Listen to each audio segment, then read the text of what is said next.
নমস্কাৰ, মই সুস্মিতা। আজি মই এটা নতুন টপিক লৈ আহিছোঁ, যিটো টপিকৰ ওপৰত আমি আজি কথা পাতিম। সেইটো হৈছে ইউৰিনাৰী ট্ৰেক ইনফেকশ্যন, মানে যিটোক আমি পেচাবৰ ইনফেকশ্যন বুলি কওঁ সেইটো। মহিলাসকলে নিজৰ জীৱনত পেচাবৰ ইনফেকশ্যনত এবাৰ নহয় এবাৰ ভোগেই। পুৰুষৰ ক্ষেত্ৰত মহিলাসকলৰ এইটো বেমাৰ বেছিকৈ হয়। এতিয়া আমি জানিব লাগিব যে পেচাবৰ ইনফেকশ্যনটো কি হয় আৰু এইটো কিহৰ পৰা হয় আৰু আমি কি মানি চলিলে আমি এইটোৰ পৰা বাচি থাকিব পাৰোঁ। আমি সেইখিনি কথা আজি আলোচনা কৰিম। যদি আমি নিয়মখিনি ফ'ল' কৰি চলোঁ, তেন্তে আমি পেচাবৰ ইনফেকশ্যনৰ পৰা আমি হাত সাৰিব পাৰিম। পেচাবৰ ইনফেকশ্যনৰ বিষয়ে জনাটো বহুতেই গুৰুত্বপূৰ্ণ, কিয়নো যদি সঘনাই এটা পেচাব ইনফেকশ্যন হৈ থাকে, যদি মানে দীৰ্ঘদিন ধৰি হৈ থাকে, তেন্তে সেইটো গৈ গৈ আপোনাৰ কিডনীটোত অলপমান প্ৰভাৱ পেলাব পাৰে, আপোনাৰ কিডনীটো অলপমান দুৰ্বল হৈ যাব পাৰে। কথাটো হৈছে আমি ইউৰিনেৰী ট্ৰেক ইনফেকশ্যন বা পেচাবৰ ইনফেকশ্যন বুলি ক'লে আমি মেইনলি তিনিটা বস্তু বুজিব লাগিব। এটা হৈছে আমাৰ কিডনীটো, যিটো বৃক্ক আমাৰ দুইফালে কামিহাৰৰ তলত থাকে, আৰু এটা হৈছে মূত্ৰথলী, যিটোক আমি ইউৰিনেৰী ব্লাডাৰ বুলি কওঁ, আৰু এটা হৈছে আমাৰ মূত্ৰনলীটো।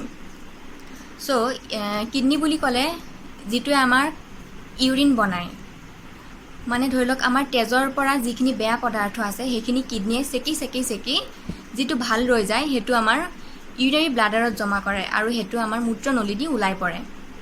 এতিয়া কিডনীৰ ইউৰিন ইনফেকশ্যন বুলি ক'লে এই তিনিটা জেগাত হ'ব পাৰে, যিটো হৈছে কিডনী, এটা হৈছে মূত্ৰথলী, যিটোক আমি ইউৰিনাৰী ব্লাডাৰ কওঁ, আৰু এটা হৈছে মূত্ৰনলী।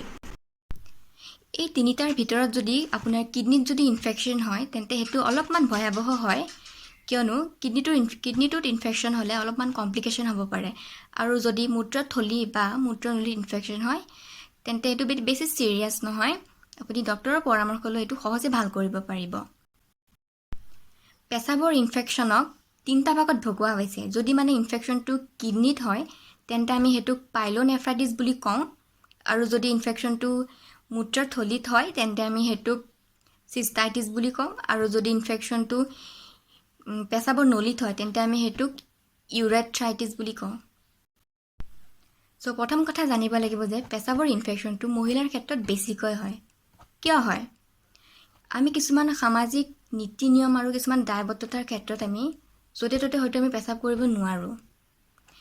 এতিয়াৰ সমাজততো বেছিভাগ ৱৰ্কিং ওমেনে থাকে। যিবিলাক মহিলাই বাহিৰত কৰ্মসূত্ৰে বা বিভিন্ন ক্ষেত্ৰতে বাহিৰলৈ যায়, তেওঁলোকে হয়তো কেতিয়াবা জেগাৰ অভাৱ হ'লেও আমি কেতিয়াবা পেচাব ধৰি ৰাখিব লগা হয়। তেনে পুৰুষৰ ক্ষেত্ৰত সেইটো নহয়। মহিলাসকলে এনেকৈ পেচাব ধৰি ৰাখিলে মহিলাসকলৰ পেচাবৰ ইনফেকশ্যনটো বেছি হোৱা দেখা যায়। পেচাব ধৰি ৰখাটোৱে হৈছে এটা মূল কাৰণ পেচাব ইনফেকশ্যনৰ। তাৰ পাছত আহিব পানী। যিবিলাক মানুহে দিনত 2 লিটাৰতকৈ বেছি পানী খায়, তেওঁলোকৰ পেচাবৰ ইনফেকশ্যনটো 50% কমি যায়। সেইকাৰণে পানী খোৱাটোৱে বহুতেই দৰকাৰী হয়। তাৰ পাছত আৰু কেতিয়া হ'ব পাৰে? Pregnant women.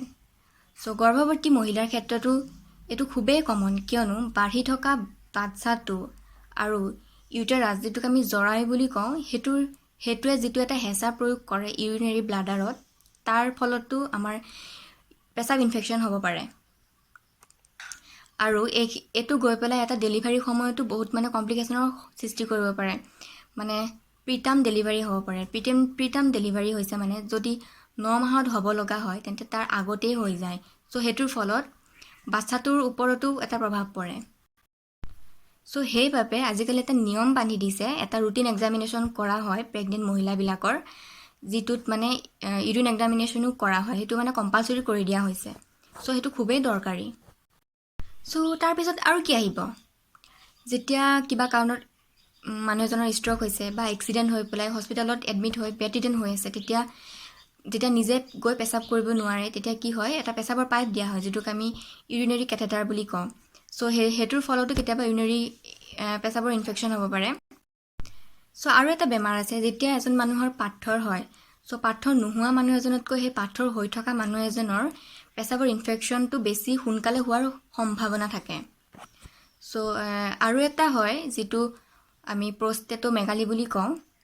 এটা প্ৰষ্টেট এটা গ্লেণ্ড আছে যিটো পুৰুষৰ থাকে মহিলাৰ নাথাকে চ' কি হয় 50 বা 60ৰ ওপৰত যিখিনি মানুহ থাকে তেওঁলোকৰ প্ৰষ্টেট অংগটো মানে বাঢ়ি বাঢ়ি গৈ থাকে চ' সেইটো বাঢ়ি যোৱাৰ ফলত ইউৰিনেৰী ব্লাডাৰত যিটো এটা হেঁচাৰ প্ৰয়োগ হয় সেই হেঁচাৰ ফলতো পেচাবৰ ইনফেকশ্যন হোৱা যায় চ' আমি কাৰণসমূহৰ বিষয়ে গম পালোঁ এতিয়া আহক লক্ষণসমূহলৈ চ' মই আগতে কৈছোঁ যে পেচাবৰ ইনফেকশ্যন 3 ধৰণৰ হয় যেতিয়া ইনফেকশ্যনটো কিডনিত হয় তেতিয়া কি হয় খুব কঁপি কঁপি জ্বৰ হ'ব আৰু খাব মন নাযাব বমি বমি ভাৱ হ'ব পাৰে কিন্তু ইয়াত পেচাবৰ জ্বলা পোৰাটো খুব নাথাকে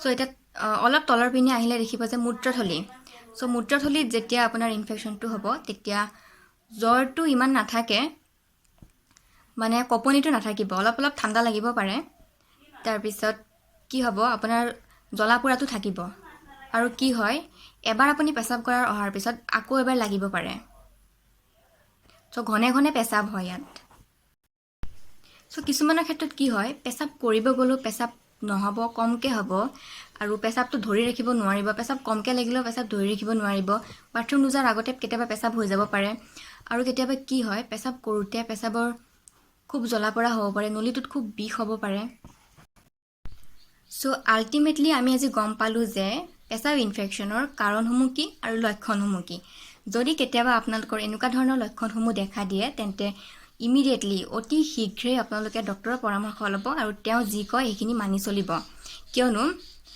যদি সঘনাই যদি এনেকৈ পেচাব ইনফেকশ্যন হৈ থাকে তেন্তে আমাৰ কিডনিটোত এটা স্পট পৰে যিটোক আমি একিউট কিডনি ডিজিজ বুলি কওঁ আৰু এই স্পটটো কেতিয়াবা পাৰ্মানেণ্টলিও পৰে যিটোক আমি ক্ৰনিক কিডনি ডিজিজ বুলি কওঁ চ' সেইকাৰণে ইমিডিয়েটলি ডক্টৰৰ ওচৰত যাব তেওঁ যিখিনি কয় সেইখিনি মানি চলিব ভালদৰে আৰু আপোনালোকে পেচাব ইনফেকশ্যনৰ পৰা অতি সোনকালেই বাচি থাকিব পাৰিব চ' যদি মোৰ ভিডিঅ'টো ভাল লাগিছে তেন্তে লাইক কৰিব মোৰ ভিডিঅ'টো শ্বেয়াৰ কৰিব